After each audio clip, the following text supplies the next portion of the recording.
Good day, everybody, and good afternoon to Miss Ashwin. Not, I'm sorry. Good, good evening to Miss Ashwin and my fellow ladies and gentlemen.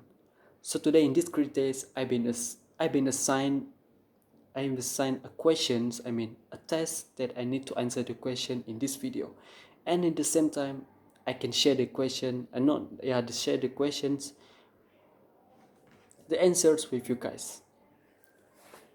So right now I have these questions.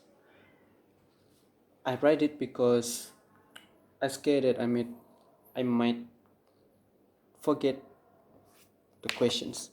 So let's not get wasting time. So let's get into it. So the next question, not the first question, is briefly explain what is endemic, epidemic, and pandemic.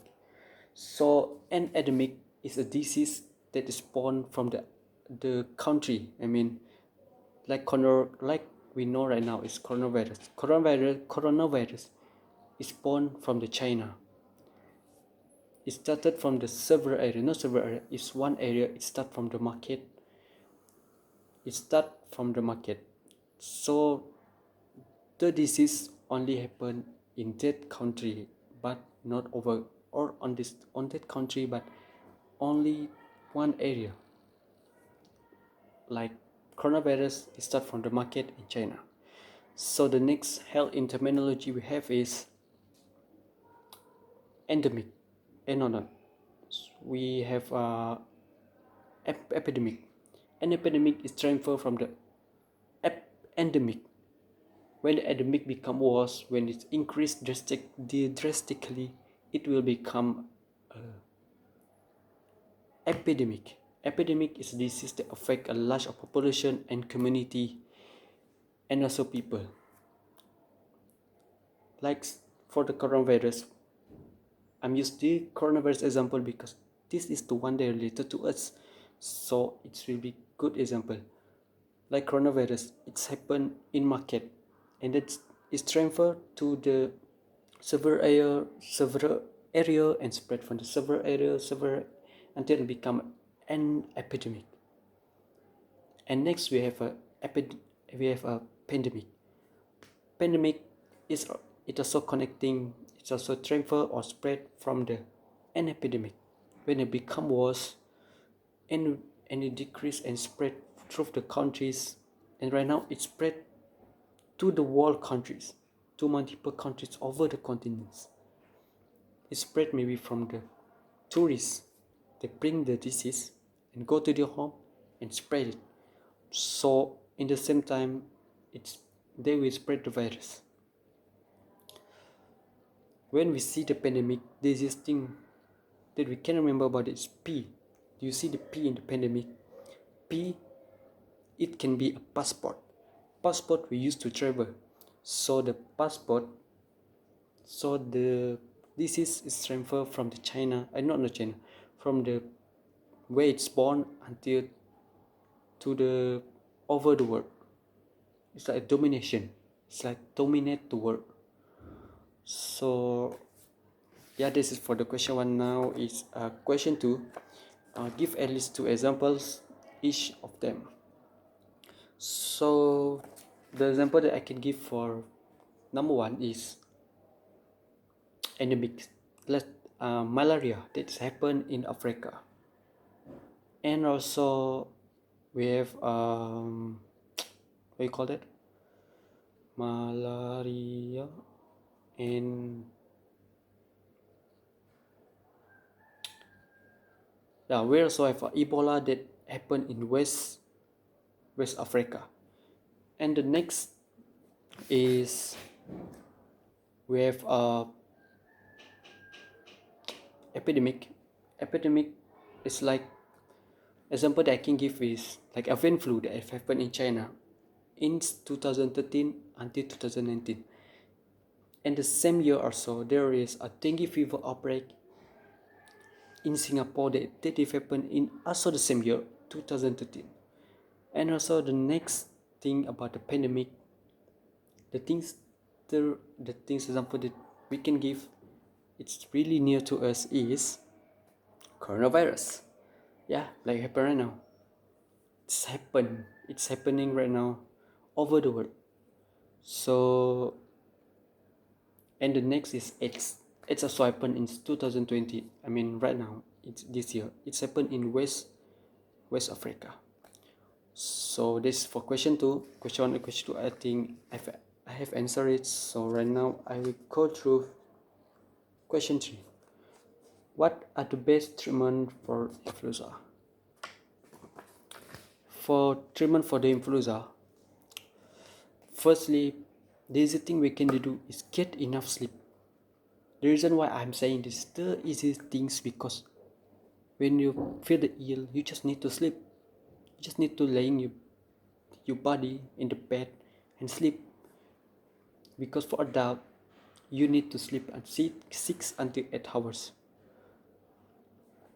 With this, we can fight the virus, because with the sleep, we can increase our antibody to be stronger and fight the ill, and also fight the virus or germ that spread in our body, so we can fight the disease. And next is exercising. Whether you work out, whether you tense off, whether you hiking the Beja mountain, whether you hiking the mountain Everest, or yeah, or maybe you are bicycling or skiing. This exercising is really useful to fight disease, because it will refresh our body, and also it will increase our immune system to fight the disease, and it will not spread and will not become the worst. It can prevent it from more worse in our body. And next we have engage in germ warfare, like we do right now in our SOP protocol. I mean, SOP protocol right now. We are really make sure to wash your hand with the sanitizer or soap, because we don't know how many the germs in our hand. So we need to prevent it with the sanitizer or soap. Usually we can do this before meal, after meal, or being anywhere in the public, or after using the bathroom, because the germ or the bacteria can spread easily through our hand. It's really easily to spread. So the lastly that I can give as the best treatment is,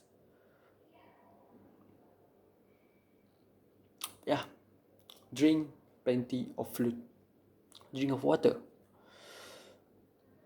Usually when I get ill, my parents always said to me, you need to drink plenty of water. This is because when you are dehydration, you can't prevent the microbes or the virus to entering our respiratory. Yes, this is our respiratory, and this will make a respiratory illness like influenza. So it's really important to take water, warm water, to make your body hydration, and it also will make you become stronger, make your body become stronger to fight the ill of the influenza. So that's for question 3. So right now I'm gonna go for question 4. That is differentiate cold and flu. So what is different between cold and flu? Cold and flu is hardly to tell, because cold and flu is a disease of respiratory our respiratory, and spread by the different virus. Usually they have a similar symptom like fever, so it's really hard to tell them. So what's different between cold and flu? Usually flu is more worse than cold, and the symptom of flu is you will get a sore throat, your muscle and your body will get itches, you get fever, headache, and stuffy nose, runny nose, and that is the symptom of flu. But the cold, the only thing that you feel is you will stuffy, your nose will be stuffy, and it will, and we will see influenza. I'm sorry, and yeah, where am I? Yeah, you will feel sometimes fever, and this is why when we go, as example like in situation right now, when you go into the restaurant right now in our SOP protocol, it's really hard to tell them. It's hard to tell them because sometimes cold and flu they have a, what is it? Yeah, fever symptom. So when you go to cafe or restaurant where you check your temperature, then your temperature is over 37, they will declare you as infectious. I mean, you are not healthy right now because on our case right now, coronavirus, they really cautious about it. So,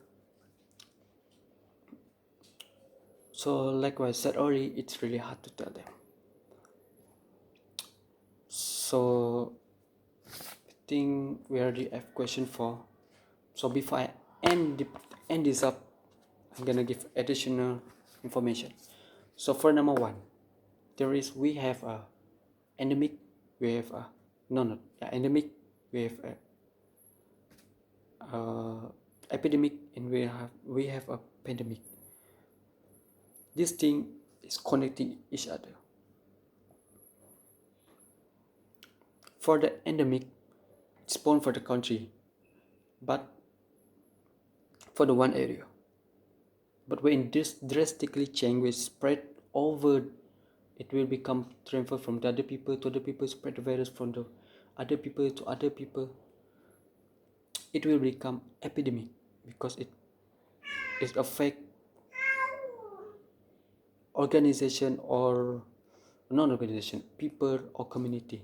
So it will become epidemic. And once it get worse, it's transfer from the people or tourists to the other country. It will become pandemic. And between this, so there is also one term. There's outbreak. Outbreak is happen before the epidemic. Before it transfer to epidemic, it will become an outbreak. So yeah, I think this is from me. I hope you understand what I've been saying. And for Mr. Ashwin, I hope understand what I'm saying right now. So this is from me. I hope you're doing well there and stay safe. That's all from me. See ya.